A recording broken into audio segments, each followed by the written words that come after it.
Okay. It's working. Yeah.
I'd like to call to order the March 7th, 2022 regular council meeting. I'm Deputy Mayor Glenn Vilhauer filling in for Mayor Holeen, who's out of town tonight. Is there anyone here in the audience that's going to pray for us? If not, looks like Councilman Shuddy is going to lead us in prayer.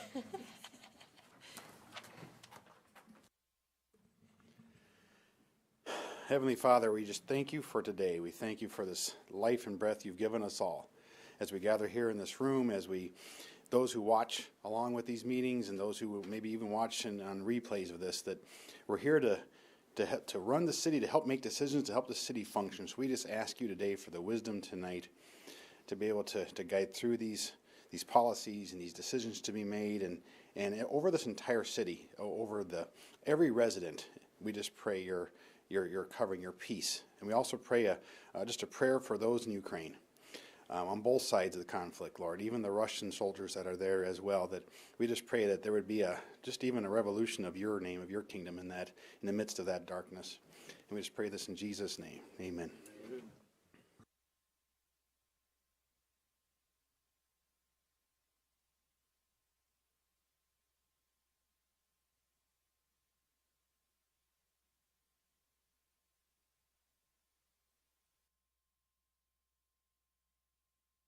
Thank you, Councilman.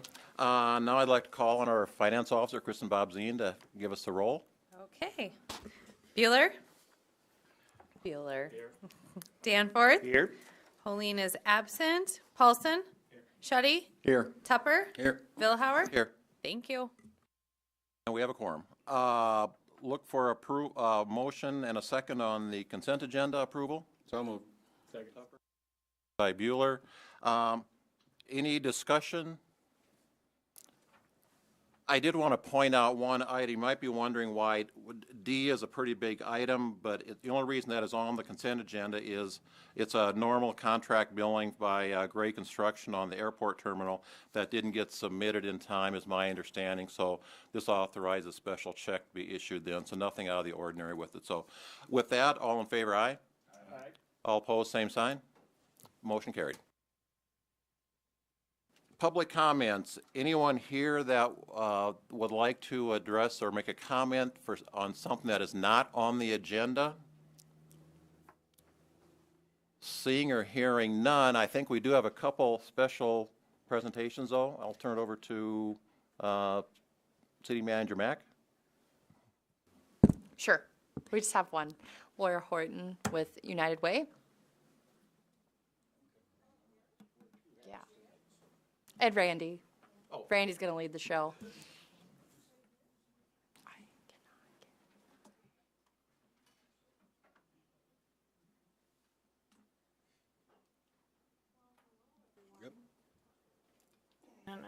Okay, hello everyone. This is my first time.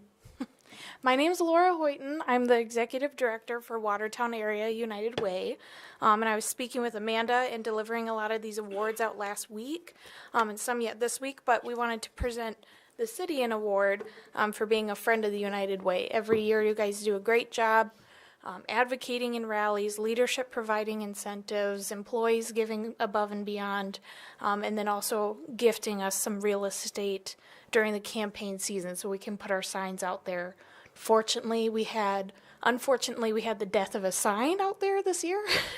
So we weren't able to use your spot as well as we have in the past, but we're thankful that you let us, work with you so that we can, support our community and meet our mission. So, yeah.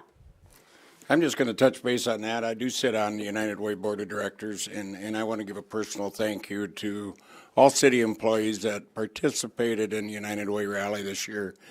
I don't know if everybody's totally aware of what the United Way does, but we serve over 40 different agencies, and we're looking at just under $750,000 budget every year.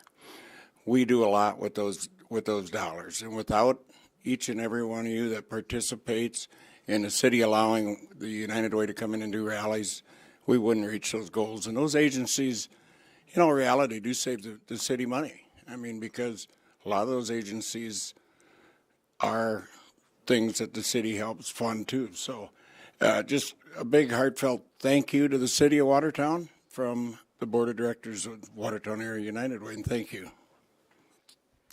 Thank you, Laura and Randy, and echo to what Randy said about city participation, our staff and employees, so job well done. Yeah, thank you.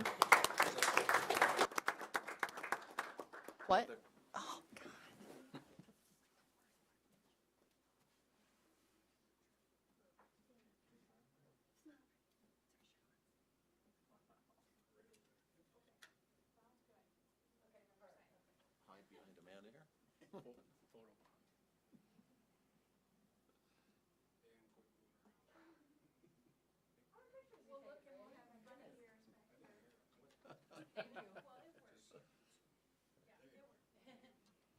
Thanks again, Laura. On to approval of our regular agenda. I would like to make one change. I would like to suggest that we move the last item O up to following item C on the regular agenda. I believe we have some parties online that might be able to help us walk us through that. So I'd like to suggest we move O to following item C. So with that, I'll look for a motion for approval of the agenda. Dan, second by Bruce. Mr. Chairman. Yes? Sorry. If I could make a proposed amendment to one of the other items on the regular agenda. Okay. Item J, because the DOT has to approve our recommendation, I'd like to add to that title of that item, authorizing the city manager to execute the agreement upon DOT approval. Okay, when we get to that, I'm going to have you address that again so we get it right. Perfect. That's item J. Okay. Bruce was the second. Any other discussion on the agenda? If not, all in favor, aye. Aye. Opposed, same sign. Motion carries. Item A, you want to kick that off, Kristen, as our finance officer? Application for a new retail on-off sale wine and cider license to Mega LLC, doing business as Loggers at 17 North Broadway. Okay, thank you. This, as it states, is an application for a new retail on-off wine and cider license for Loggers. Everything was published in the paper.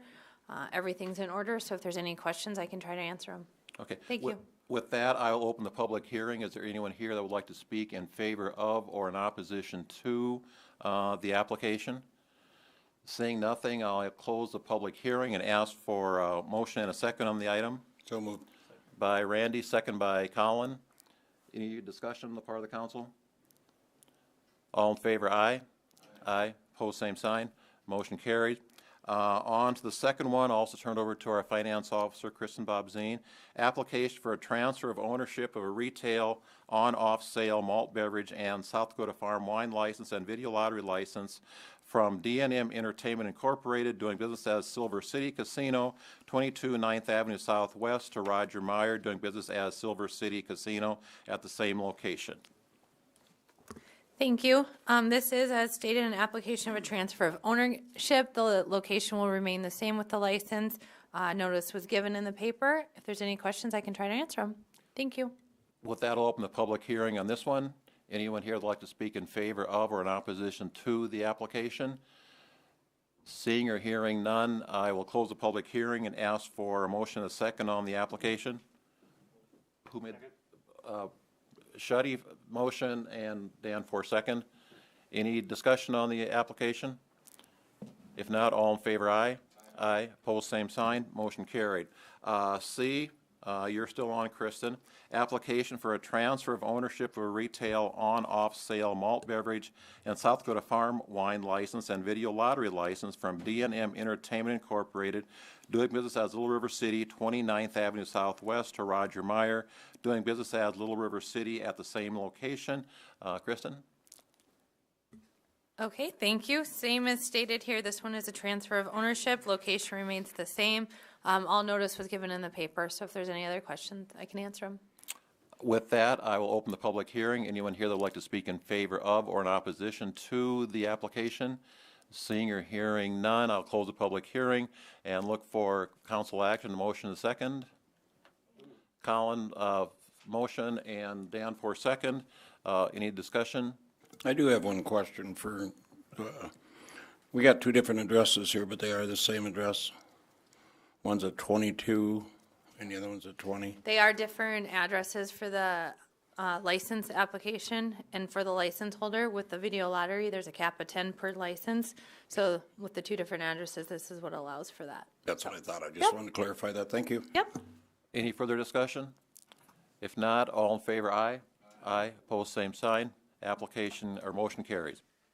At this point now, we will move to previously item O, which was approval of contract with RJM to perform construction manager at-risk services for construction of the new ice arena. I will turn to our city attorney, Matt Roby, to kick this one off. Sure. Thank you, Mr. Chairman. In August of 2021, the city, after deeming it in the public interest that we solicit a construction manager at risk for the city's upcoming ice arena project, we did put out an RFP and received proposals back.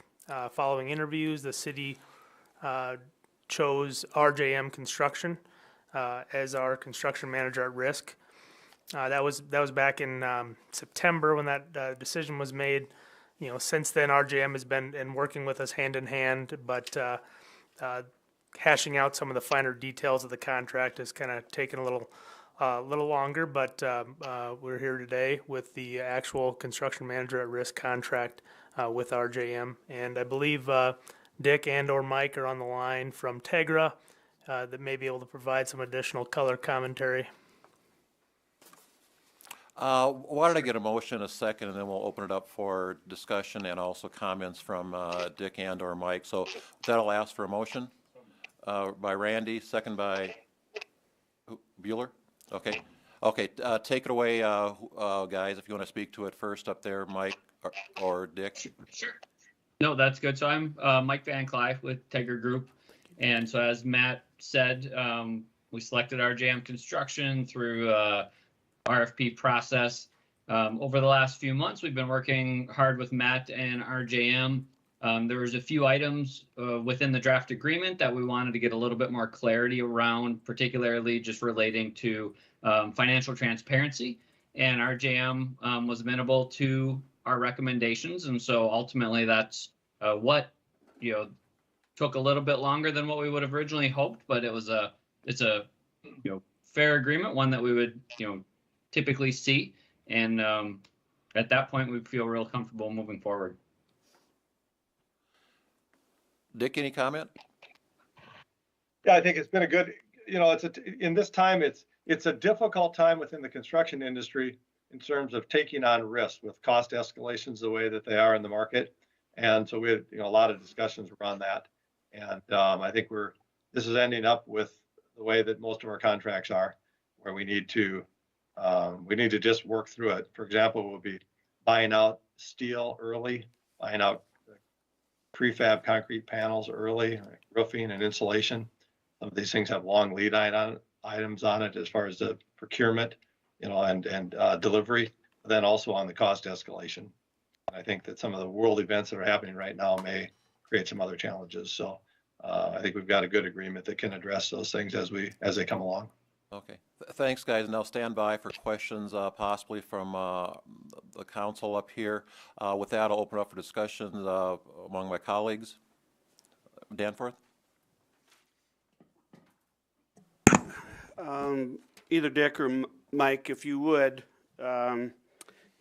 just give a short synopsis of what the role of the CMAR is, and because following that, for the public's intent, following that, I want to talk about the risk that we have going this direction in regards to ultimately the end cost of this project. So if maybe you could just give the public what the role of the CMAR is and what that means to us, is why we're going this direction. Sure. And if I could, Yeah. then follow up. So I'll start with that. CMAR, Construction Manager at Risk, is a way to procure a construction project that's becoming much more common. Historically, it would be a hard bid situation, and it would create more of an adversarial role between owners, architects, and contractors, because there was quite a lot of emphasis put on what exactly is shown on the drawings. And so with the Construction Manager at Risk procurement process, you bring a partner on early, and you bring them on through qualifications and not just price. Price is a component, and it's important because value is always a consideration. But we also get to consider things like their knowledge in a given type of construction, the team that they're proposing on the project, and connections to the community, things like that we all know are important, and they don't always come through with just a low number. So by bringing them on early, they are responsible to help us with budgeting, which they've already been doing on a goodwill basis. As the drawings continue to get refined and defined further, the construction manager continues to update and re-estimate to make sure that we are staying within the budget that's approved, or if there are changes, identify what those changes are, and then we can have meaningful conversations about if that's a scope add that people really want, or is that a change in maybe an expansion of an idea that isn't important. So they will continue to work through that process until we finish the drawings and have the construction documents ready. At that point, it'll be put out to bid. Each of the subcontractors, each of the categories will be competitively bid. RJM will be responsible to receive, analyze those bid, and then make award recommendations that the city will be part of. So the city will see a bid card that lists out who bid a category. They'll be leveled out to make sure that it's apples to apples. And then ultimately, we'll have a say in what that team looks like. RJM will then be responsible to issue subcontracts to the selected parties, manage them, manage the schedule, manage the quality, and act as kind of the general contractor once we're under construction. Maybe we should point out one other side note, given this market with early procurement, it doesn't all happen at once. We'll be having some early bid packages here, as I mentioned, with steel, precast concrete, roofing, mechanical, some other things. So we'll be, given the long lead times on these things, that's something that has changed. For example, steel used to be, 6 or 8 weeks, be pretty typical. Now we can be up to a year. So, we're looking at doing several different bid packages and buying it out kind of in pieces instead of all at once at the end. The question I have is in these times when, Dick, we worked with you on our team for the wellness center, and we went with the CMAR there in completely different times in regards to the economy and availability of materials, pricing, stability, that type of thing. And my understanding at that point was that there was a maximum price established, and so we knew what our maximum was going to be. Is that correct? Yeah, that's correct. And, we'll still have a guaranteed maximum price eventually on this project. But I think the caveat we'd throw out there is until we have each of the subs under contract and, where they're bid out, it's difficult to pin subcontractors down right now because they've got all the variables of the materials. So we just have to be watching it. what it amounts to is we do it more in increments now than all at once like we did on the wellness center. So We'll be. is there more risk for us cost-wise under this scenario than what I'm aware of in regards to when we did the wellness center because of the unknown? Is there a greater risk for us to pay more, or if prices come in less, do we reap that benefit? Well, you reap the benefits if the prices come in less because you'll pay for the actual, what the contracts are actually for. So we can gain on that. But to answer your overall question, I think there's more risk for anybody building anything right now. Let's just take roofing for an example. Roofing has gone up just in the last months dramatically, and it's forecasted to continue to go up. So we're looking at potentially here buying out the roofing early on and literally taking delivery on it to control that risk. So you would own the roof before the building is constructed, or before the steel and the concrete is up. So it's almost like each subcontractor in each trade we have to look at separately and determine when's the optimum time to buy it out. So, Dick, one other thing that's I think worth mentioning is some of the early, with this CMAR process, we intend to select our precast wall panel supplier and our steel fabricator within the next 30 to 40 days. And we will be able to issue them incremental agreements. So there is a small amount of risk with the early award, but it's not the full contract award until we are at that GMP phase. So there are some strategic off-ramps that limit risk as we move through prior to the full GMP award, or full GMP calculation, I should say.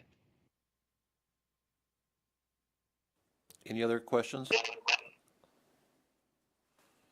I guess I would throw out a question of whether it's our city attorney or you gentlemen. Not that I'm suggesting this, but if, as we proceed with this, if the numbers just come back too outrageously high, that we just decided, hey, we can't do it at this time, does this are we under what kind of liability do we have to RJM if we have to back off at the current time and look at it later? So Matt or whomever wants to address that question. Mike, I would actually defer to Mike, Mr. Chairman, or Dick. They know this contract like the back of their hand. So Mike, if you wanted to take that one. So with the plan that we have going ahead right now, if we were to back off, let's say in 60 days, and I'm just quickly doing the schedule in my head, there would be a liability that the city would owe, most likely for some preliminary drafting and engineering related to steel and precast.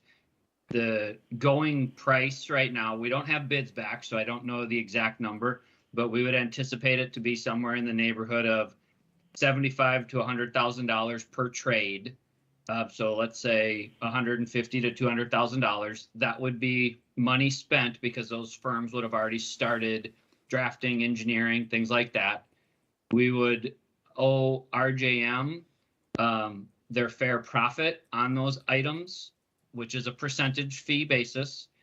And we would owe them for costs incurred for travel and things like that up until the point in time when you decided to terminate for your convenience.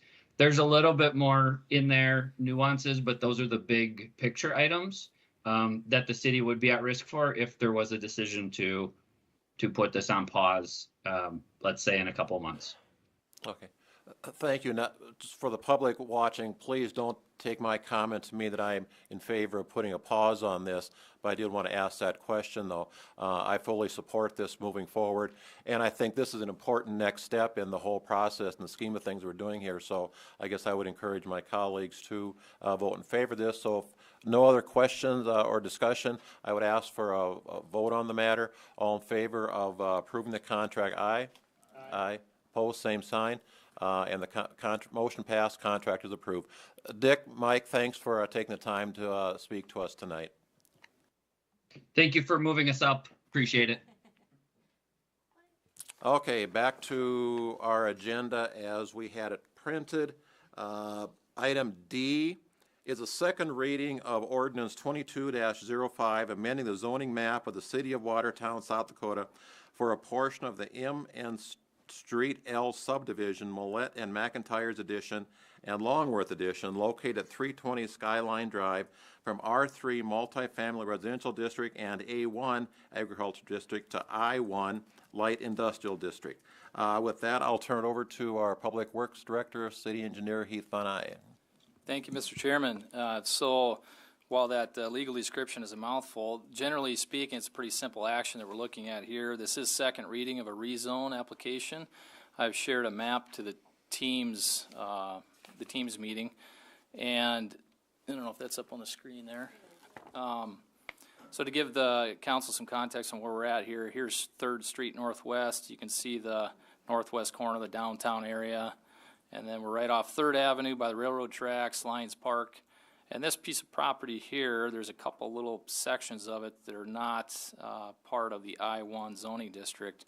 You can see there's a little sliver of ag zoning here and a small triangle of R3 zoning here. So this is really a housekeeping item that the landowner wants to clean up to better align with the use of his property and rezone these two little pieces to be the same as the rest of the parent parcel of I-1 zoning district. Okay, thank you, Heath. With that, I'll open the public hearing. Is there anyone here that would like to speak in favor of or in opposition to the ordinance? Seeing or hearing none, I'll close the public hearing. Look for a motion, a second on the action. Motion by Shuddy, second by Tupper. Any discussion on the part of council? Just a comment, this was approved unanimously by the Planning Commission here recently. So with that, I'll ask for council action. All in favor, aye. Aye. Opposed, same sign. Motion carried. Item E is a first reading of Ordinance 22-06, an amendment to the zoning designation for portions of Harmony Hill to conform to the revised concept plan, lots, lines, and reestablish A1 Agricultural District, PUD planned unit development, R3 multifamily residential district, and C3 highway commercial district. With that, I'll turn it back over to Heath Van Eye, Public Works / City Engineer. Thank you again, Mr. Chairman. I'll again share my screen. Getting caught up on a few of these projects, so I hope I have the right map pulled up here. And if not, Brandy's in the crowd, they're senior planners, she can help me with the discussion. But generally speaking, this is a project that we're all very well familiar with, the Harmony Hill project. And what happened here is last fall, I forget it was October, November, the developers, the landowners came in and did a modification to their concept plan having to do with their roadway network. And what that then did is subsequently affected their property lines and the limits and the boundaries of how things were zoned out there. So this is one of the steps that they need to carry out to rezone their property boundaries so that they're more in line with what the concept plan amendments from last fall reflected. This is the first reading and did pass the Planning Commission, I believe unanimously.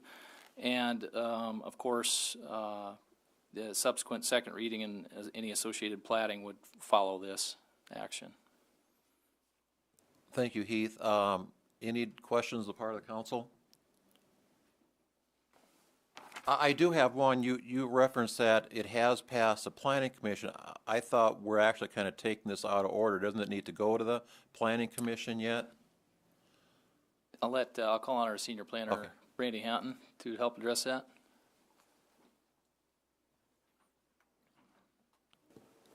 Thank you, Heath. So the Plan Commission actually approved it on October 7th of last year. And then this all just got put on pause because they weren't ready to go forward with the plat yet. Right.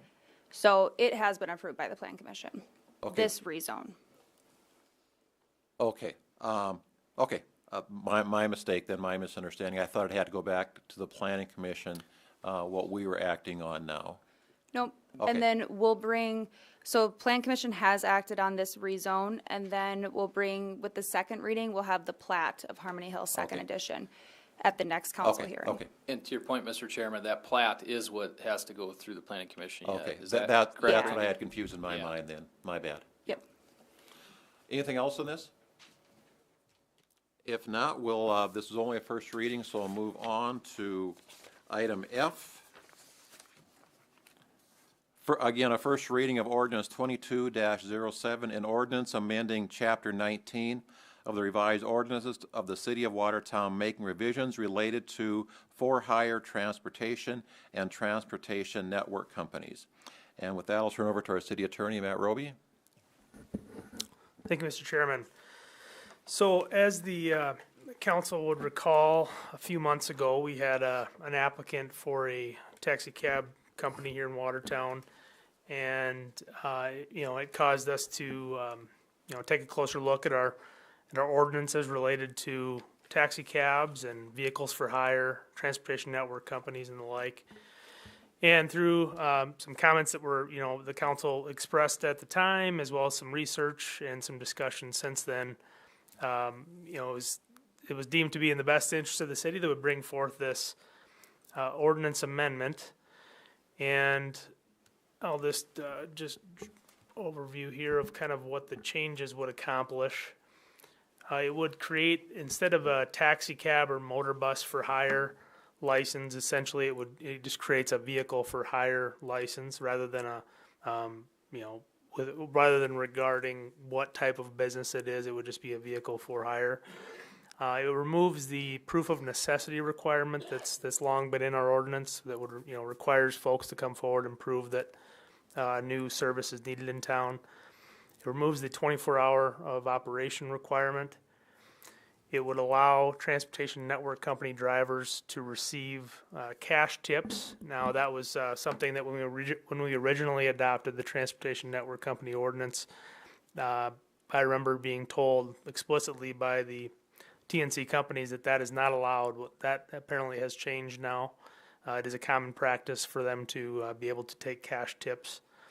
And finally, it would allow for or provide for administrative approval of licenses rather than having to come to the council. We would put that burden on our finance officer here. So those are the proposed changes. Again, the goal being, rather than have that additional hurdle, that was kind of the primary driver, was that proof of necessity requirement that there's a potential legal argument to be made that we could, justify that requirement. But there's also a good chance that may be found to be unconstitutional, so. Okay. Thank you, Attorney Roby. Questions from the council? Go ahead, Danforth. Well, I've got a whole long list of questions, but I'm going to save everybody time, and I'm going to email them to you, Matt, and then when we go through second reading. But one question I do have is, this is always pertaining to people operating within Watertown. But what happens, because I've seen this, what happens when somebody books a service out of Sioux Falls to come in up here, or out of Clark, or wherever, to come in and to work within our city? How does that work? Well, technically, if they're operating that business in city limits, they would need to get our license. Now, if it's a one-off situation, there's a chance that it would just go unnoticed. But yeah, technically, if they're in our jurisdiction, they would need to obtain that license. Okay. On a follow-up to that, if they're simply coming here to pick up someone and then taking them somewhere else, which I have seen, would that be a different scenario? Or is it the fact, are they doing business here, or the fact that they're picking up somebody here?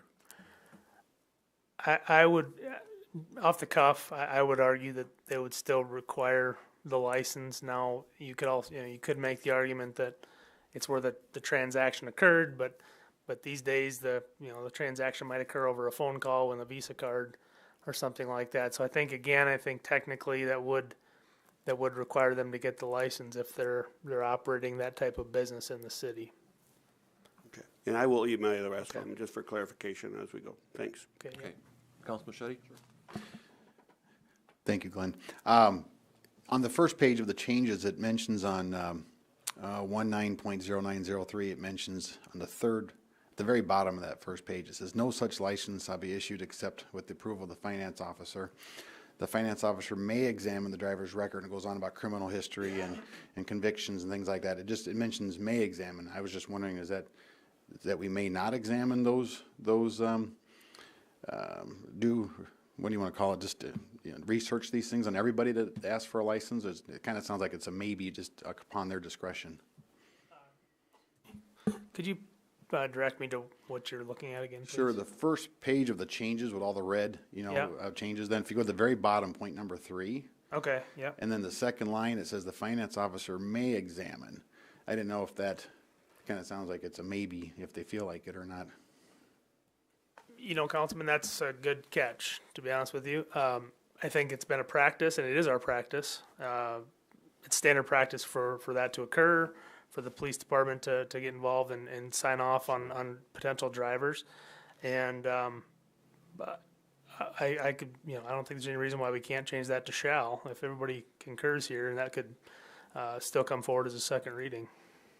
Okay. All right. Thank you. Yep. Yeah, thank you. Councilman Tupper? Attorney Roby, to some of Mike's questions, I believe, and correct me if I'm wrong, Mr. Danforth, is a lot of that would fall under a charter service.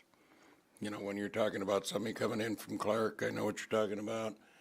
Charter service, I believe, and you might want to check on that in the meantime between now and second reading, is charter service would fall under a state statute, I believe.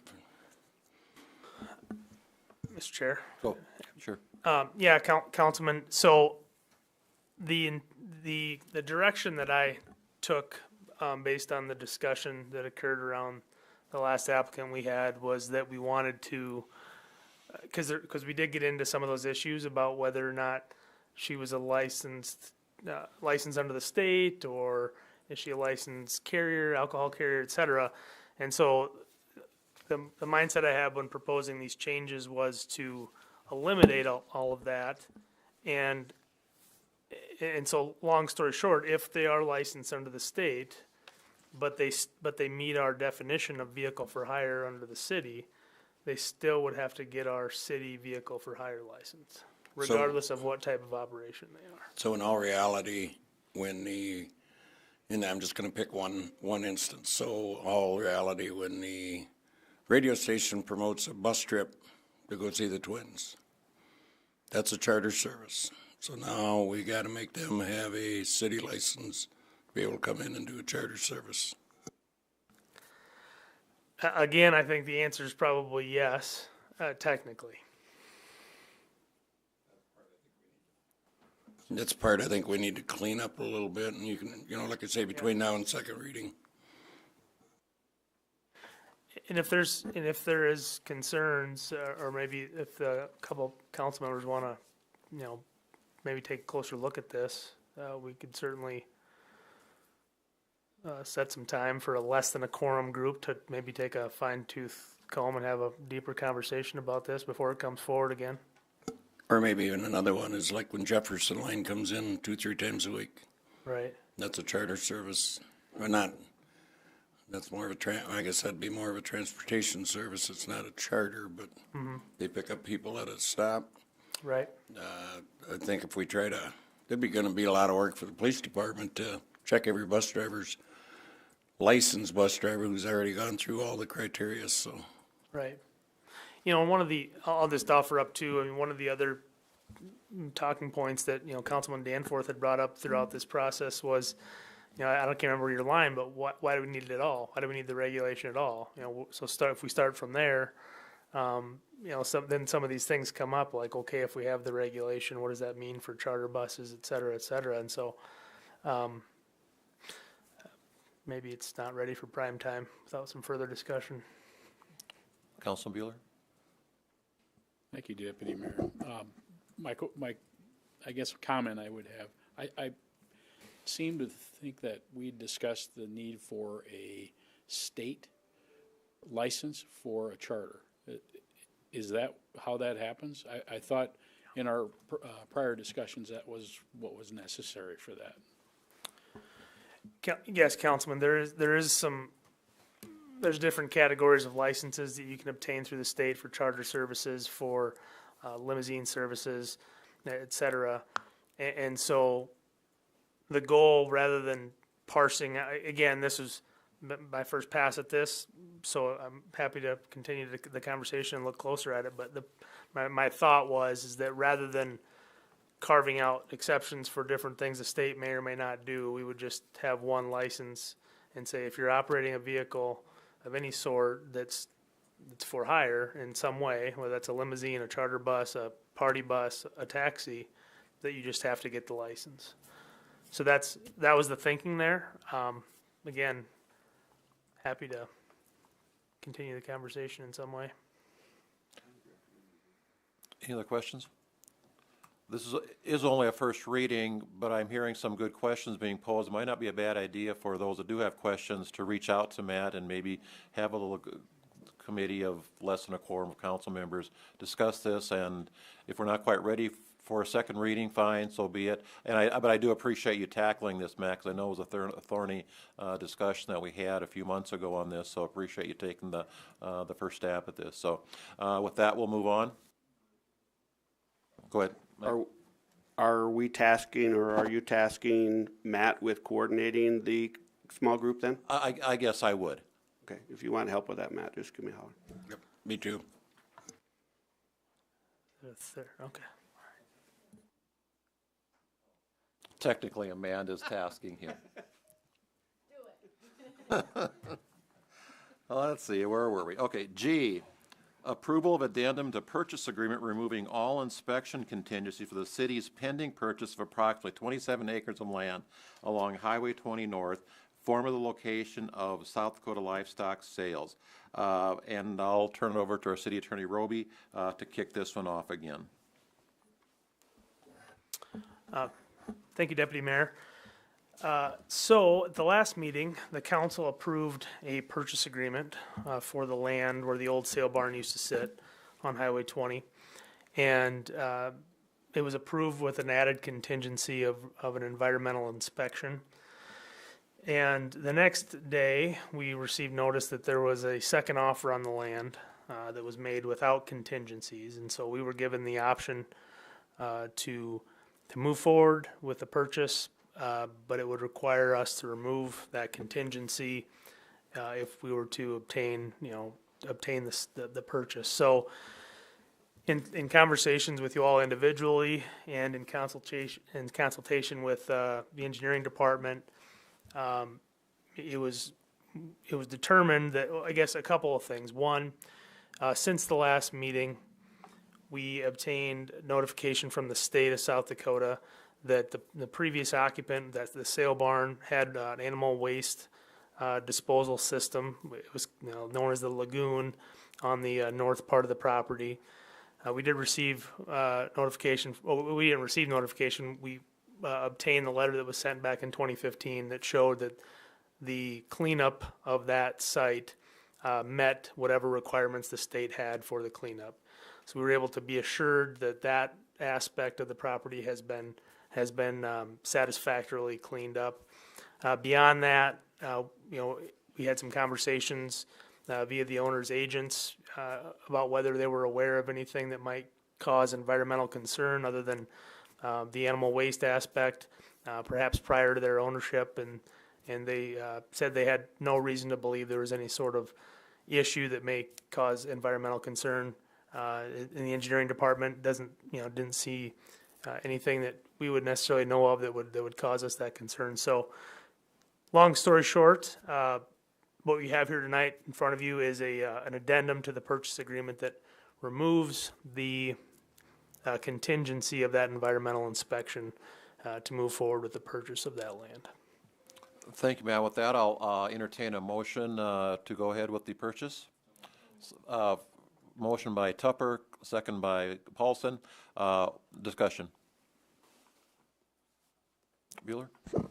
Thank you. Just a comment. I think that, for the public's knowledge, I think we need to let them know that the engineering department, I think, did a fair amount of scrutinizing on this property in lieu of that environmental study, to just kind of see if in their opinion there was anything that stuck out that could be an issue, and apparently that they didn't find anything. So I think that gives us some reassurance that this property is going to be all right to work with. Thanks.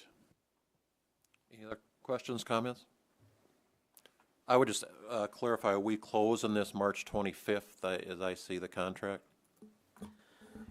Yeah, I believe the contract says on or before the 25th. Just today I received back the preliminary title work, and so we may end up closing a little earlier than that, in fact. Okay, thank you. If no further discussion, look for council action. All in favor, aye. Aye. Opposed, same sign. Motion carried.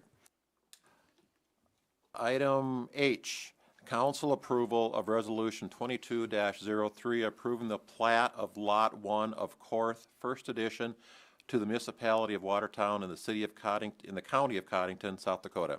I will turn to our Public Works Director on this one, Heath Van Eye. Thank you, Mr. Chairman. This action is subsequent to the previous action that we just took regarding the rezone. This is the associated plat that combines and redefines the property boundaries in one complete parcel labeled Lot 1 as seen on this exhibit that I've shared to teams. And I stand by for questions. With that, I'll look for a motion for approval by Bueller, second by Paulson. Any questions? If not, look for council action. All in favor, aye.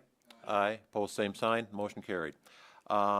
Item I, approval of resolution 22-11, amending the resolution relating to the sales tax revenue refunding bonds.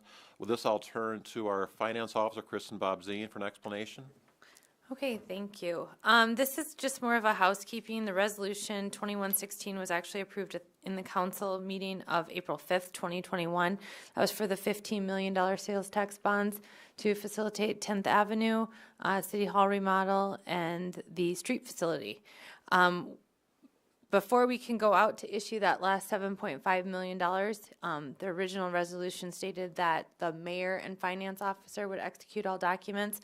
Since then, our form of government has changed.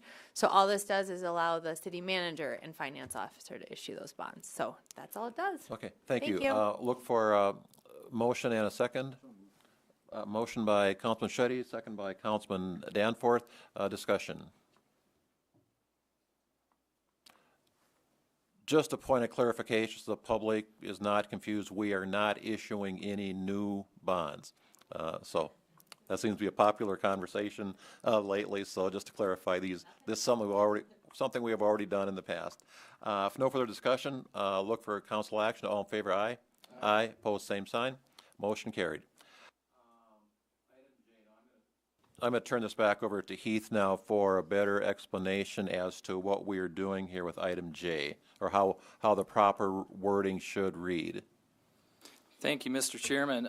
So the agenda item would read as it does, and then I would propose adding at the end of that, authorizing the city manager to execute the agreement upon DOT approval. So in its entirety, you'd have the approval of Resolution 22-09 requesting the South Dakota DOT to hire Civil Design Incorporated to perform the 2022 bridge inspection services for the city of Watertown, authorizing the city manager to execute the agreement upon DOT approval. Any further discussion by you or by our Assistant City Engineer, Justin Peterson, on this? Would you like that now or after the motion? Let's get a motion on the floor. All in favor of the motion? I'm sorry, a motion for approval by Tupper, second by Bueller. Okay, now let's have discussion. Go ahead, Heath. So, yes, thank you, Mr. Chairman. This project is an ongoing, it's an annual event where we do hire a consultant to perform a structural assessment of all the structures in our community. I do have a map of those structures. There are 10 of them throughout Watertown, and this falls under the context of the Federal Highway Administration's requirement for structures to meet certain structural integrity throughout the nation. And in doing so, in that requirement, they provide some funding and assistance to perform these inspections. And I can't talk and click at the same time, so let me get this pulled up. I apologize. These are the 10 structures throughout Watertown that get inspected. They're on a 2-year rotation, so we do 5 structures every year, and then alternate those year in and year out. With that, the DOT also has a list of authorized bridge inspection companies. These are licensed engineering firms that have structural engineers and meet the qualifications that the DOT are required to ensure they meet. So you can see there's 23 companies on this list that perform work in South Dakota. We were fortunate to receive proposals from 5 of these companies. We did go ahead and send out a request for proposals for these services. The services are fairly nominal. The pricing that came back with these proposals ranged anywhere from just over $5,000 annually up to, I think, a little over $18,000. So there's a little bit of a variation in the pricing, but overall, the cost to the city is pretty nominal. We only pay 20% of that cost, and the DOT through the federal funding picks up the other 80%. So we had a group of the street superintendent, Rob Bainan, the assistant city engineer, Justin Peterson, and I all met and walked through those 5 proposals. And through all the considerations given, cost being one of the many considerations, past performance of these consulting firms, our working relationships with them, and our experiences along the way, and their past experiences in structural bridge inspections all weighed into those discussions. And what it boiled down to was that CDI is the staff recommendation to perform the 2022 bridge inspections. And then next year we would anticipate bringing the same resolution forward as we're required to by the DOT rules to carry over the next 5 structures with CDI as well. But tonight's action is specific to 2022. Okay, thank you. Any questions? Council Paulson? Thank you, Deputy Mayor. I guess this is directed towards Heath, but what firms all gave proposals? Yes, so we had, let me look at this list. We had IMEG, who was formerly Clark Engineering. We had Bros Engineering, Collins Engineering, and CDI, the proposed consultants, and Oltag Engineers were the 5. Okay. Just follow up, yes, please. I guess I did receive a couple phone calls on this, just asking multiple questions. Several of those have been answered, and some of those were just random questions that I don't need to bring up here. But one I did want to bring up is why we're not hiring a local firm. Obviously, all of these engineering firms are qualified to do this work. That's why they're on this attachment, or attachment A, as consulting firms that are allowed by the DOT. But, I just wanted to kind of question why we're not allowing a local firm to do this work that's more locally connected, obviously, and keeping our tax dollars here, kind of in a sense. In the past, I did call into a city council meeting before I was on council, questioning why we would get rid of a staff requirement to live within so many miles of this town. Unfortunately, that passed, but I still have that concern. I still think that we should keep our tax dollars here if we can, but it's just something that I wanted to bring up to the rest of the council. Okay. Thank you, Councilman Paulson. Any other questions or comments? Maybe not a fair, but Manager Mack or Heath, would you like to make any comment to that? I can just chime in a little bit, and I will defer to Heath or Justin. You know, as we were discussing this, as was mentioned, all of the firms are qualified. There were numerous points of criteria that the staff looked at. And as Heath described earlier, given previous work, past relationships, and while not the deciding factor, it was certainly part of the discussion was cost. And CDI met all of the criteria and was the second lowest in pricing that was provided to us. And so that's how we came to the decision. I say we, I wasn't part of it, those guys, and I trust their decision. Okay, thank you. Any further comments? If not, look for council action. All in favor, aye. Aye. Opposed, same sign. Motion carried. Item K, authorization for the fire department to accept the bid from Premier Specialty Vehicles for the replacement of a new ambulance and equipment in the 2023 CIP budget. With that, I will call on our Fire Chief, Don Rowland, to kick this one off.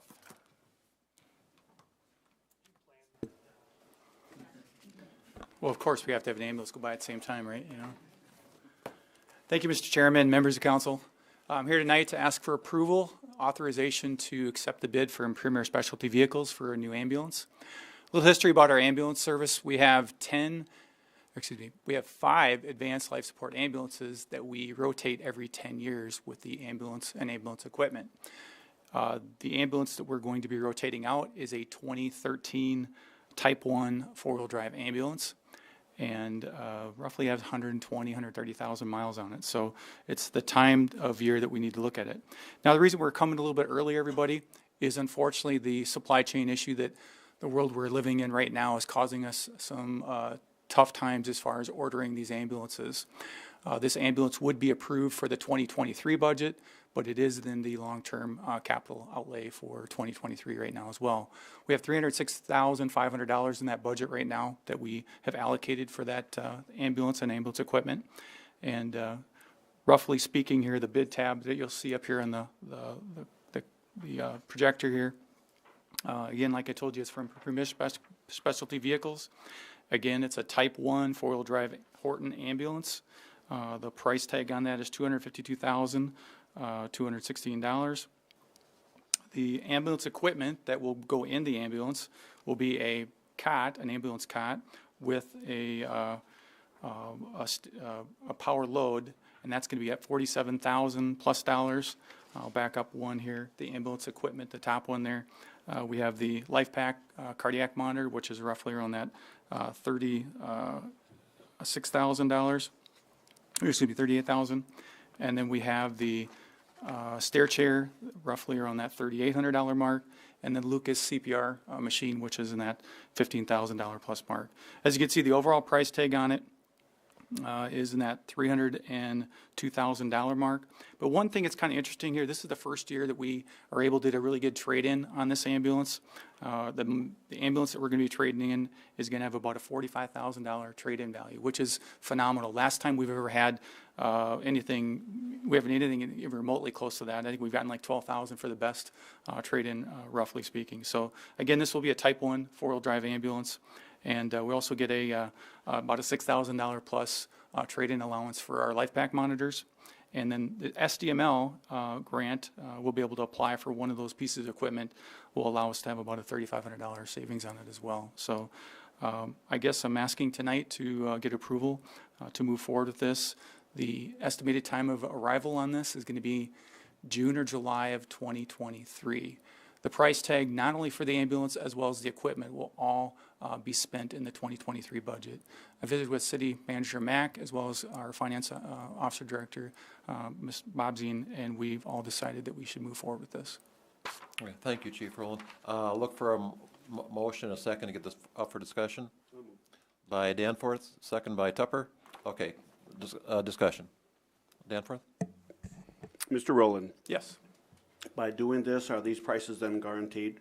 Yeah, I locked. mean, if the market goes really crazy, we're guaranteed these prices then? Absolutely. I brought Lieutenant Cruz here tonight to just kind of speak on that, but I'll speak for him right now. He's done some due diligent work on that. Those numbers are locked in. We will order those pieces of equipment in October. We'll order the ambulance right away now, but we'll be locked in January when we start making payment. And I did visit with Finance Director on that as well. Bueller? Thank you, Deputy Mayor. Chief Rowland, just a question. I know we have, and this probably is not applicable because of the chassis and the engine life, that kind of thing, but are we still actively looking at the rebuild process? Yep, we do remounts as well. Okay, Yep. good, Yep, good. absolutely. Because I think we saved a lot of money in the past by doing that. We're able to do the last two with our E450 chassis, and Councilman Tupper probably remembers we did that as well. We saved probably $40,000-$50,000 on that. So, How are they working out? you know, I think for the most part, pretty well. We haven't had any major issues. I will tell you, we get this step back a little bit as far as technology in some cases. We go with the rocker switches instead of the LED push button type things. So that's kind of a misfortune because sometimes you have to, when they upgrade, I should say not upgrade, they take out the wiring harnesses and stuff like that, so it doesn't always materialize in some cases. But I think moving forward, I think that'll get a bit better. Isn't that correct, Lieutenant Cruz? Yeah, we lost some technology. We did lose a little bit, but we should be okay next time. Good, good. I'm glad we're doing that. Thank you. Yep. Council Tupper? Chief Rowland, this will be replacing the very first Type 1 that you got, right? That's correct, yep. So how long has that one been in service? 10 years. 10 years. That doesn't seem Well, like 9 that years long. right now, but it'd be 10 years Yep, when we yep. rotate out. And that seems to be a good route to go. Absolutely fantastic route. So I can tell you that I just got off the phone today with Chief Wigg from Aberdeen Fire Rescue. What they did is they ordered their 2024 fire truck rescue pumper already. And the finance director up there, as well as the city manager, Joe Gaw, up there agreed that they saved $150,000 by ordering today and locking in those 2024 prices already. So it's kind of significant. It's something that I'm probably going to have to be looking at really clearly here over the next couple of years. So I can vouch on vehicles. It's something you're going to have to look at real seriously yep. in the for the near future. I maybe shouldn't even say near future. For the future. It's now. It's today. Yeah. Yeah. Any other questions? I've got one. I guess it's already been alluded to, but no issues from a budgeting standpoint or financing standpoint with us going ahead a year ahead of time on this. Oh, Kristen. I don't see any issue with it. I will point out as well that the ambulance are purchased out of the Fund 212, which we do follow very closely with our long-term capital plan, and this was in the plan. So this will just be between the finance officer and city manager to make sure that it's in the 2023 budget and kind of the little reminder that we kind of pre-ordered this, so. Thank you. Yep. With no further discussion, lack for council action, I want you to hang on. I do have a question for you after take the vote, Don. All in favor of the motion, aye? Aye. Opposed, same sign. Motion carried. Don, since you're here, and it's timely in my part, just last week, are all of our ambulances now four-wheel drives? We have 3 4-wheel drives and 2 2-wheel drives. Okay. So the question I had is, someone reached out to me concerned about whether, if we get very heavy snow, as far as, streets being cleaned, ambulance service, et cetera. And do you want to address that just briefly? Because it was a concern on the part of the citizen that concerned about, accessibility of our ambulances. I explained that most of them are four-wheel drive, but why didn't you address that, Don, if you could? Well, that's a really good point, Mr. Chairman. During inclement weather, our 4-wheel drives are the first due out for 911 calls. If at any time we have any difficulty getting to any scene, then we will make sure we contact Rob at the street department, or as well as somebody at the county highway department, Rick Hartley, to get us out there.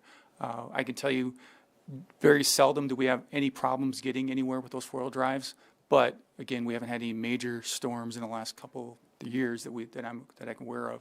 I will tell you that we've had a couple situations where we've had the maintainers take us out to a scene, but again, that doesn't happen very often. Okay, that's essentially what I told this person, Yep. but appreciate it. Thank you. Yeah, absolutely. Moving on. Thank you. Looking at item L, approval of proposal and agreement with Muni Code to complete recodification and republication of city ordinances. And with that, I'll turn to our city attorney, Matt Roby. Thank you, Deputy Mayor. So at the end of at the beginning of this year, we solicited proposals for ordinance recodification and republication services. The two primary players in this field are American Legal Publishing and Muni Code. If you go look at ordinances for any of the other major cities in South Dakota, you'll see that they use one or the other of these services. Sioux Falls and Rapid City, for example, uses American Legal Publishing. Brookings, Aberdeen, Spearfish, I believe, uses Muni Code. And so anyway, we received proposals from both of them, and we're recommending that we move forward with Muni Code. Essentially what this will be, if as a refresher, and this was budgeted for in my budget this year, but as a refresher, what these services provide is the first step is they have in-house lawyers, and they take our entire ordinance book and they comb through it, and they cross-check it with different federal and state laws, and they reorganize it, suggest places where we are maybe duplicative, or suggest areas where maybe we're lacking. And at the end of that process, they'll provide us with a comprehensive report with recommendations that we may consider changing certain things or not. In the interim, as a staff and city will also be looking at our ordinances. And the culmination of the next 8 months or so will be a recodification, which a statute allows for once, no less than every 5 years. I don't know the last time we recodified here. I think it was 2001, where we bring forward the ordinance as a whole and recodify it in one fell swoop. And anyway, so that's what we're looking at accomplishing here. The proposal, there was an estimate of approximately $13,225. It's a per page basis for the recodification services. So that will vary depending on the exact page count, but it'll be in that ballpark. And then going forward, there's an annual online hosting charge, as well as a fee every time we update or supplement the ordinance going forward. Thank you. With that, I'll look for a motion, a second to get this on the floor for discussion. Motion by Councilman Paulson, second by Councilman Danforth. Okay, questions, colleagues? Go ahead, Mike. Matt, when we get the end product and there's recommended changes to various ordinances, because it's the whole ordinance book, correct? How is that vetted from our standpoint? I mean, we spend sometimes a lot of time on just a little bit of wording or what exactly a requirement is or not in a given ordinance.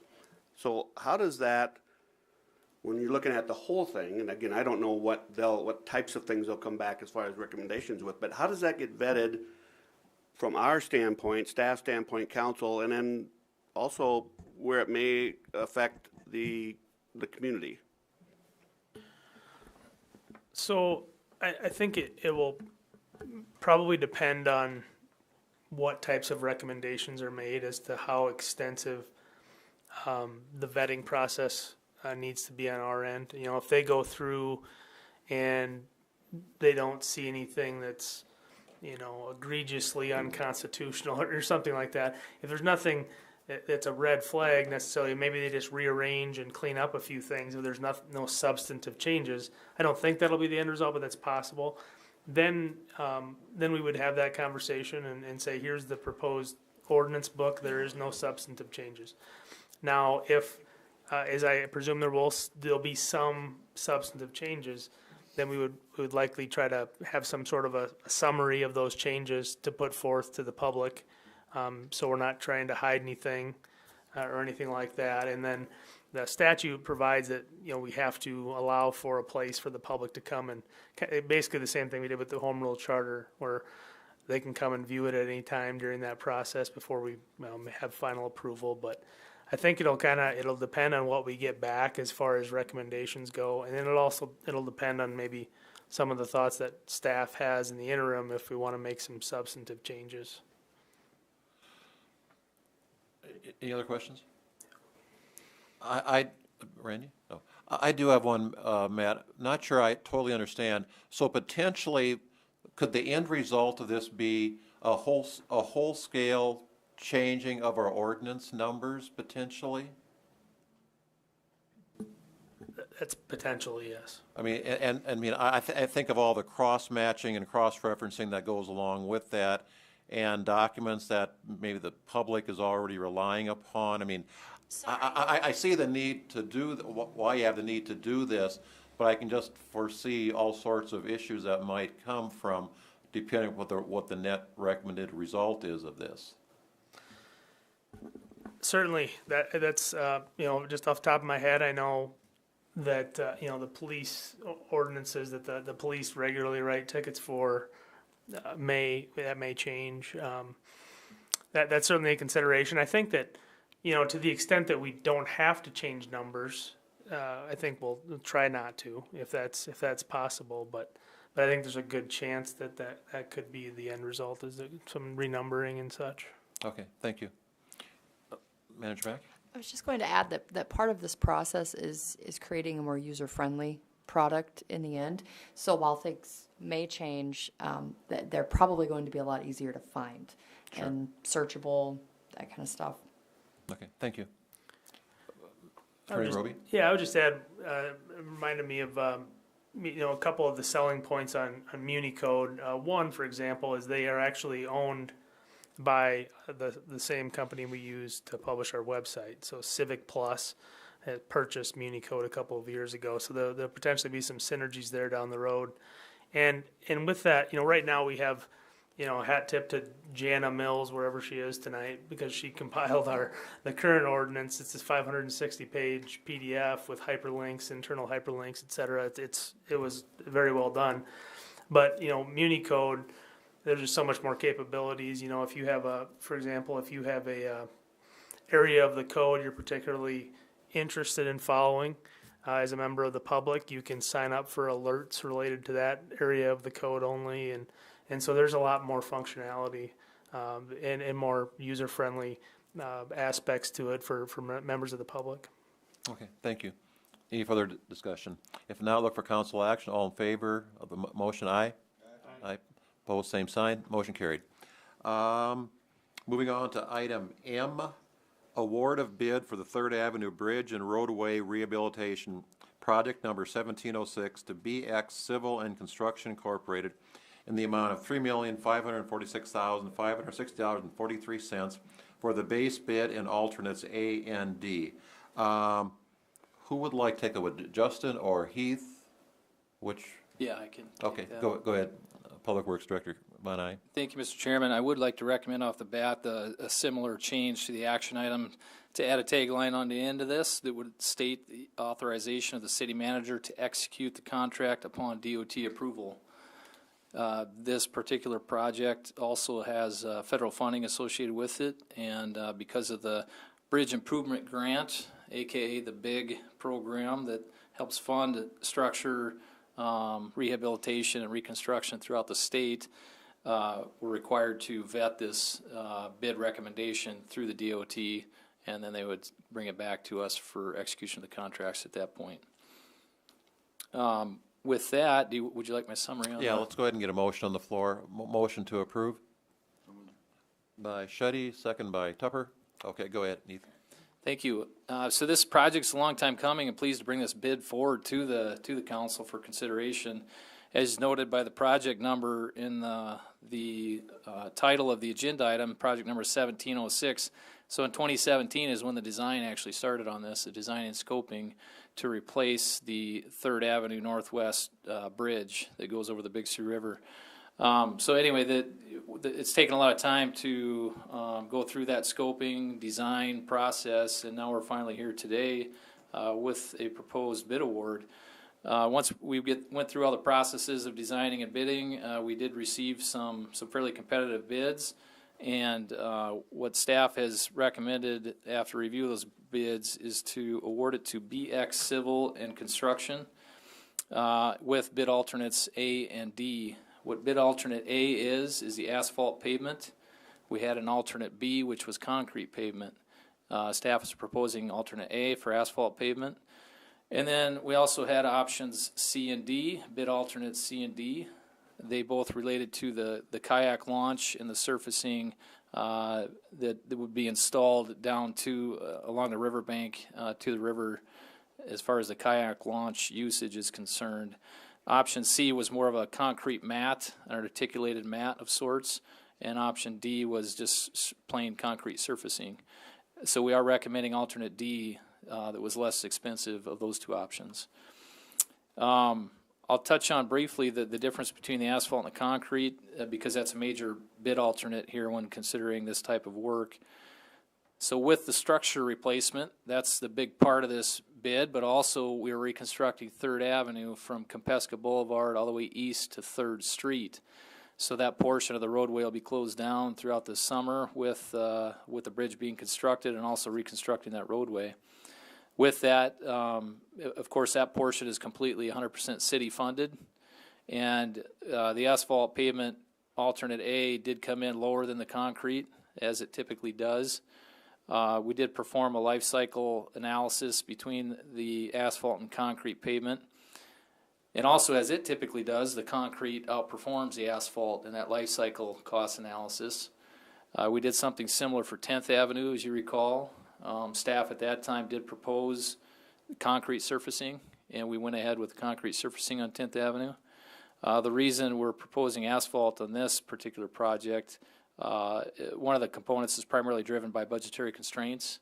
The concrete option was about $180,000 higher than the asphalt option on this bid, and the capital improvement plan, as heavy and loaded as it is right now today, we just wanted to be sensitive to those additional costs, and is why we are proposing the asphalt pavement option right now at this time for 3rd Avenue. Wanted to be transparent with those talking points and where we're at today with this recommendation, and we'll stand by for any questions. Councilman Shetty? Thank you, Chairman. If I may ask Mr. Von, so the concrete versus the asphalt, maybe it's a tough question to answer as far as longevity, number of years, like now it costs more now, but is it 20 years from now we potentially got to do maintenance on asphalt, or 30 or 40? Is there a way of getting a better look at it just through years, or not really? Yes, so that's a great question, Councilman Shetty. The process we use when we do a life cycle analysis does just that. We look at a 20 to 30 year window. We look at the maintenance costs year in and year out. Every so many years, on each type of pavement, you're going to have to perform X, Y, Z maintenance operations on that pavement surface, whether it be crack sealing and chip sealing an asphalt roadway, or repairing block cracking and joint repair on concrete roadway. So, and then we also have estimates of what that costs each year. You have to perform those maintenance activities. And so over that 20, 30 year window, we have an estimate of cost that it takes to maintain that pavement for the life of that pavement. And like I said, more times than not, concrete will typically shine a little brighter as far as having less maintenance costs for the duration of its life, and oftentimes will outperform in longevity before you have to completely replace it again.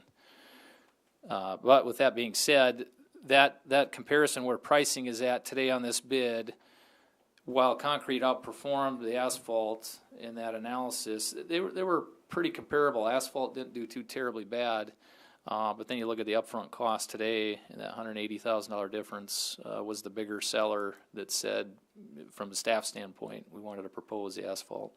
We're not opposed to doing concrete by any means, but just wanted to be transparent in how we got to that solution. Yeah, just to follow up. The bids came in less than projected, correct? As far as what we were projecting, the bids are going to be a couple $100,000 less. That is correct. The engineer's estimate was just under $4 million, and the bid award as proposed is just over $3.5 million. Okay, and again, this is, again, I suppose a budget, as far as what things, you guys know the numbers better than I or anyone else does, but I'm one that's likes to look at doing a little better quality up front than down the road. That's just kind of how I look at doing projects myself. So that's why I'm asking these questions, just to kind of get some other perspective around the table here. Thank you.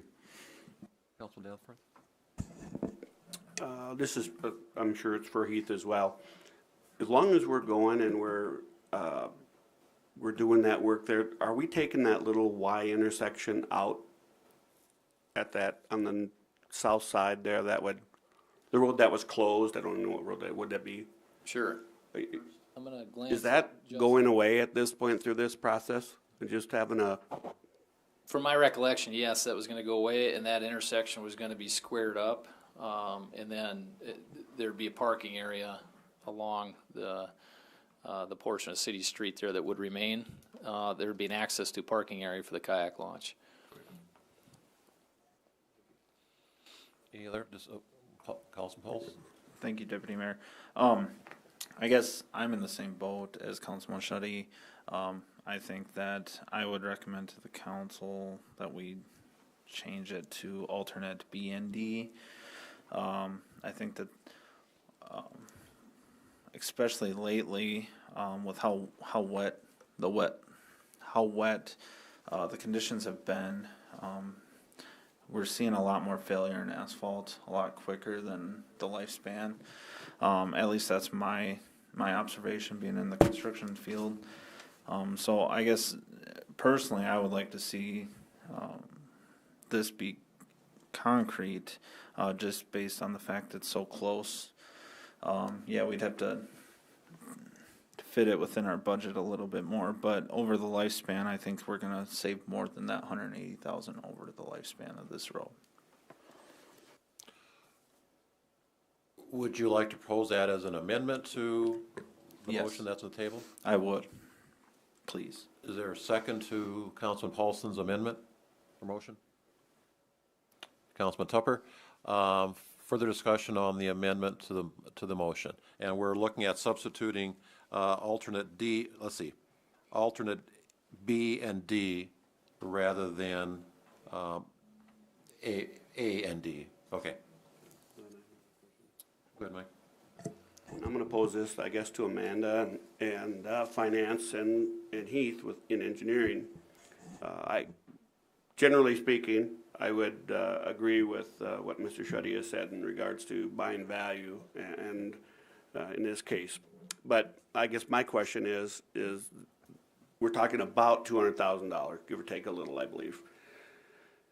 That still puts us in under what the estimated or planned budget was.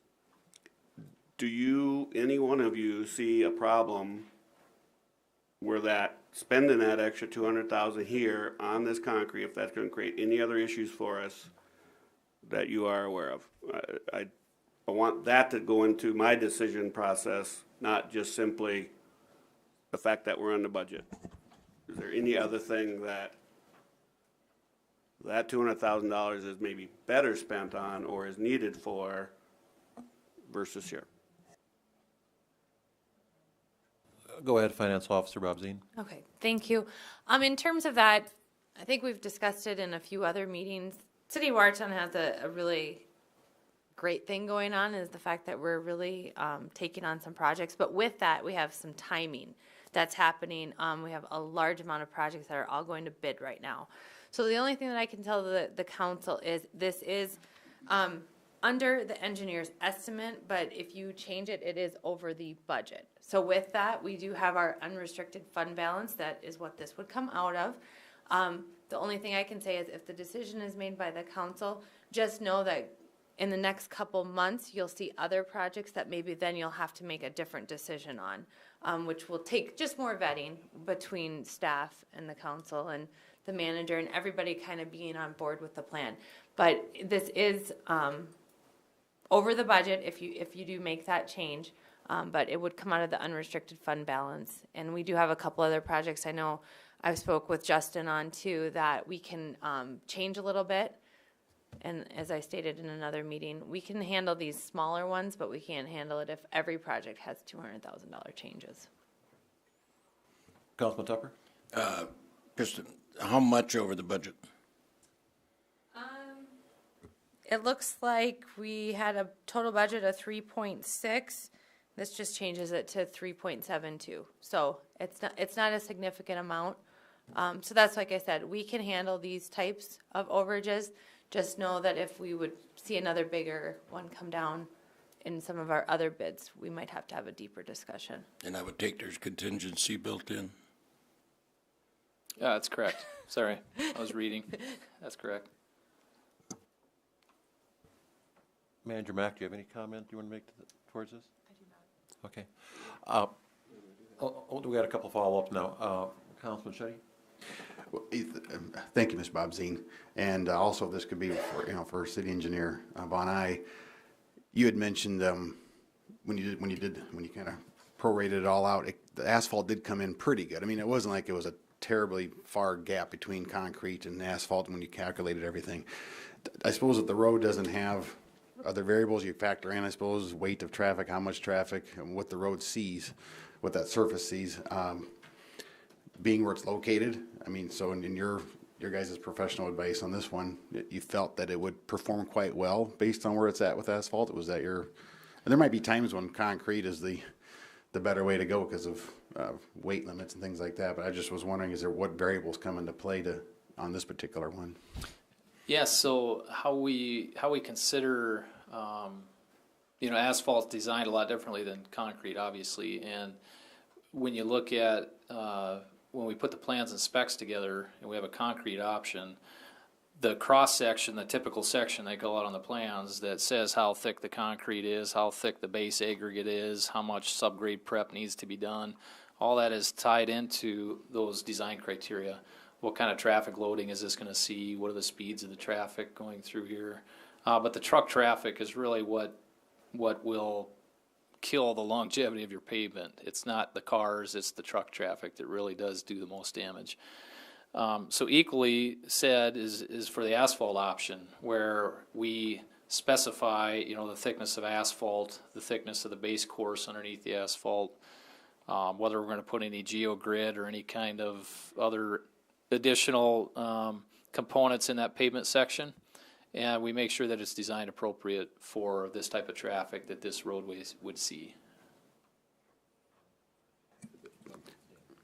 So, yeah, thank you very much. So on the truck traffic, is this going to be a road that I believe that the street department, where the new location is going to be proposed here, would this be a route that they had mentioned they're going to be taking that route quite a bit to get from Highway 20 over to 81 and across town? I believe at one time Mr. I'm drawing a blank now, street department. Bainan, yes, Mr. Bainan had mentioned that. So I'm wondering, does the trucks of the city size, the nature of the city type trucks, will that come into play on usage on that particular stretch of road more with the new street department location? Yes, that's definitely a factor. But the truck loading, whether on 3rd versus 10th or any collector, it really kind of steers back to the functional classification of the road, because it's hard to guess which route any business, whether it be a public agency like the street department or a private company, which route they'll take on a routine basis. So really you kind of steer back to what's that road classified as. And if it's a minor collector like 10th and 3rd, then we know it's going to expect to have a certain amount of truck traffic, and it's kind of all plugged into those formulas that we then use to determine those typical sections. So yes, long answer, but short answer, yes, that's definitely taken into account. All right, thank you. Thank you. Really got 2 technical questions and then one that's going to come back to finance. I'll do the technical ones first. In this given area, from what Colin had mentioned, do we typically in this area have any high water issues as it relates to roads? Yeah, I know we do in northeast Watertown, it's terrible. Do we down in this area? It doesn't seem like we do, but Yes, there's actually an anomaly here on the east end of the project near 3rd Street. You probably all recognize just west of 3rd Street on 3rd Avenue.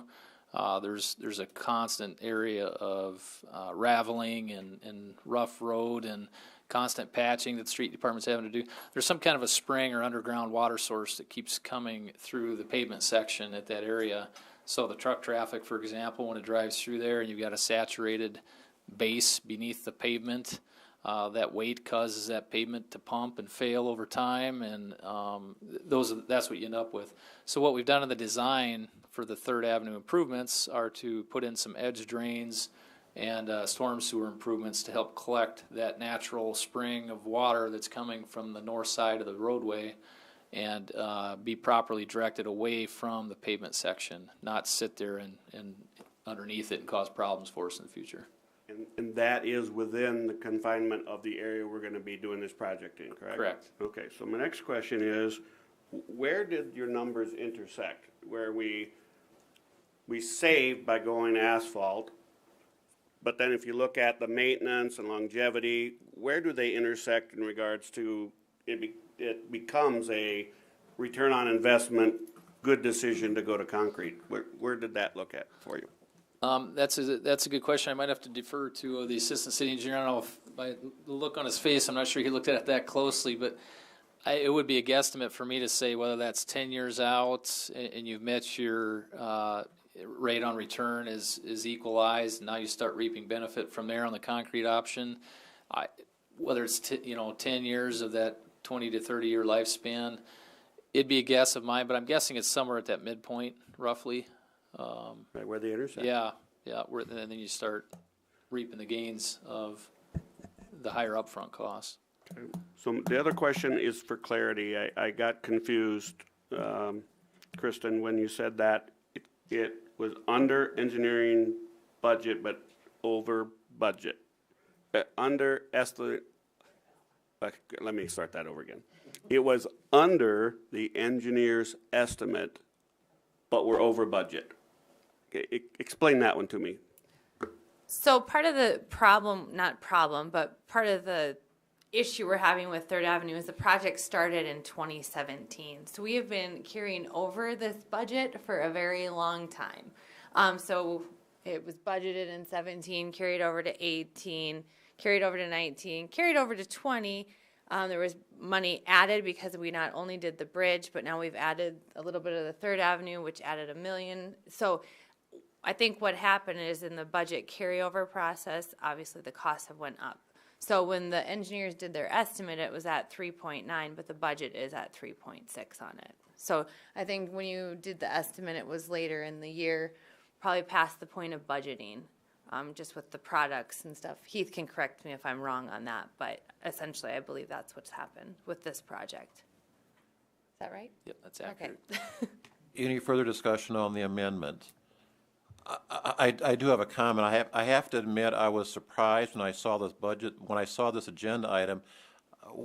Twice when I'm on the council, most recently of the 10th Avenue project, I have argued for the asphalt being the route to go. And I was voted down 9-1 both times. Well, now engineering is coming back with a different recommendation. So I'm not sure if that means I'm being vindicated somewhat, but I am going to vote against this amendment because when I looked at it on the 10th Avenue, I recall looking at that, and I was not clear in my mind. I saw the analysis that was done. I wasn't clear that it was worth the extra dollars that we spent to have concrete up there. So I'm still not convinced. I hear the arguments on both sides, but I'm concerned about spending, nearly $200,000 more now than what we would. So having said that, I will call for a vote on the amendment. Let's have a roll call vote on this, Kristen. Okay, roll call on the amendment. Bueller. No. Danforth. No. Paulson. Yes. Shetty. Nope. Tupper. Yes. And Vilhauer. No. Okay, so that amendment fails. Okay, the amendment fails. Now we're back to the original motion of alternate A and D. So, question? I just want to say on the voting on this, based off, that's why I asked these questions, because based off your guys' professional advice and the numbers and in the look at doing the study, I can see how it can go either way, but you've addressed the water scenario the way it sounds. And as far as the traffic, the weight of the traffic, you've factored that in already. So because of that, that's why, I'm going with the pavement route. Danforth? To add to that, Dan, I was in agreement with Colin until Kristen came up, and we've got a lot of things on the table. You know, if we didn't have all those unknowns to us right now, there's no question I would go along with what Colin had proposed. But we've got a lot of unknowns that we probably stand a higher probability of having budget issues on those items than we are to either meet or come in under budget. So that's the reason why I did it. Otherwise I think it's a good idea personally. Council Paulson? Thank you, Deputy Mayor. I guess I just want to state again, we're seeing a lot of water issues, and just because the spring is being addressed doesn't mean we're still not seeing those. You can drive around town in a lot of areas where we have newer roads that shouldn't be tearing up, and they are because of high water issues. And drain tile does not fix those issues exclusively. It does help in a lot of cases. But I just think with all the complaints we get from the public that these roads are not being maintained, or we need to spend more on maintenance of these roads, it does, I do think that we're missing the boat on this. We had an opportunity to, I think that we're going to see that we're going to have to replace these roads sooner than what was typically estimated in the past, or their typical lifespan. It just, like we are currently, we're redoing roads already in Northridge and Eastwoods that should never have been touched for at least 10 more years, and we're redoing them already. So I do think that the concrete was the better option, but I was voted down, so that's okay. I'm going to support your guys' decision. Further discussion? If not, take council action. All in favor, aye. Aye. Opposed, same sign. Motion passed. Item N, authorization for the Park and Rec Department to apply for a T-Mobile hometown grant up to $50,000 for the Watertown Foundation Downtown Plaza project. I will turn to City Manager Mack on this one. Thank you, Deputy Mayor. This opportunity came to us from our friends at the Watertown Development Company. It is just that, a grant up to $50,000. There's no local match, and it is for projects that are shovel ready or already in process, which oftentimes you see you kind of have to get the grant money before you do the planning and processing. So it could be a good opportunity for us. This is just authorizing us as we go through the application process and determine that it would be a good fit for the project that we can apply for it. To bring it up for discussion, look for a motion to accept or approve. By Danforth, second by Bueller. Okay, the council discussion. Go ahead, Mike. What's the purpose or the use of the grant? What restrictions are there where that money would get used? Because the T-Mobile kind of throws me a little bit. Right, and so they do have some projects that are tied specifically to like Wi-Fi hotspots, things like that. This is just a community improvement grant.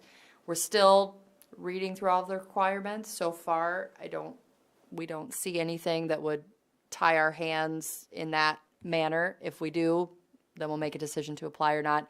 And my understanding is we can use it to buy down the cost of the project. I've got maybe kind of a follow-up question to what Danforth just asked. But is there going to be an expectation of, a prominent signage out there or something along those lines that might cause us to pause on this? We haven't seen anything to indicate that yet. Okay. But it's quite a lengthy. There's a lot of explanation with it that we're trying to mud our way through. So this is just for application of the grant? Correct. Okay. Any further discussion? Not all in favor, say aye. Aye. Aye. Opposed, same sign. Motion carried. That takes care of our regular agenda. Look at Any old business to discuss tonight? No old business? New business? Okay. Liaison member reports? Okay. Announcements? I've got a couple. Anybody else have something to say? Kristen, I don't want to steal your thunder. Great sales tax numbers for January again. Do you want to give a report on that? Sales tax, if I did my math right, about 14.5%. I'm sorry, 14.5% over last year for the month of January, and about 29% over where we were 2 years ago in January. So, great start to the year. Hope that keeps up. Had a tour of the airport terminal this afternoon. Really coming along out there. I think all of us that saw it, compared to when we saw it back in, November, whenever it was, really coming along. So hopefully that's going to keep moving forward as planned. There will be a council work session next Monday, correct? Yes. You have a start time on It will that? start at 3 p.m. 3 p.m. next Monday. So that'll be open to the public, obviously. Also would like to welcome familiar face back, and Heath Von Eye in that chair over there. So welcome back, Heath. We do have a need to go into executive session to consult with our attorney to discuss contract negotiations, economic development matters, and personnel issues. We do not expect to take any action when we come out. So with that, I will look for a motion to go into executive session. Second. By Tupper, second by Shuddy. All in favor, aye. Aye. Opposed, same sign. We are in executive session.